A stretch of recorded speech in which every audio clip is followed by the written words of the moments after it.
Winter സമയത്ത് ഇവിടുത്തെ ഒരു പ്രധാന വിനോദമാണ് ഐസ് സ്കേറ്റിംഗ്. സ്കേറ്റിംഗ് നടത്തുന്ന ഈ സ്ഥലത്തെ റിംഗ് എന്നാണ് പറയുന്നത്. ഇത് നമ്മുടെ വീടിൻ്റെ തൊട്ടടുത്ത് തന്നെയാണ്. ഏത് സമയത്തും ഇവിടെ നിറച്ച് ആൾക്കാരുണ്ടാവും. ഇതൊരു ടെമ്പററി സെറ്റ് ചെയ്യുന്നതാണ്. ടെമ്പറേച്ചർ -डिग्री ആയതുകൊണ്ട് തന്നെ ഐസ് അങ്ങനെ തന്നെ നിൽക്കും. പിന്നെ വിൻ്ററൊക്കെ കഴിയുമ്പോൾ പൊളിച്ചു മാറ്റും.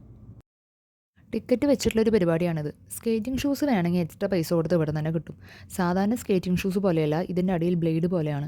ചെറിയ കുട്ടികൾക്കൊക്കെ പഠിക്കാനുള്ള സപ്പോർട്ടിംഗ് സ്റ്റാൻഡും ഒക്കെ ഇവിടെ തന്നെ കിട്ടും. അത്യാവശ്യം നല്ല ബാലൻസ് ഉണ്ടെങ്കിൽ മാത്രമേ ഇങ്ങനെ ഒഴുകി നീങ്ങാൻ പറ്റുള്ളൂ. കുറേ പേര് വീഴുന്നതൊക്കെ കാണാം. ഇവിടെ നിന്ന് ഒരു 10 മിനിറ്റ് ദൂരത്തിലൊക്കെ പിന്നെയും റിങ്ങുകളുണ്ട്. എല്ലായിടത്തും എപ്പോഴും നല്ല തിരക്കാണ്. ഇത്രയധികം പേർക്ക് സ്കേറ്റിംഗ് അറിയുമോ എന്നുള്ളത് ഭയങ്കര അതിശയമായി തോന്നി.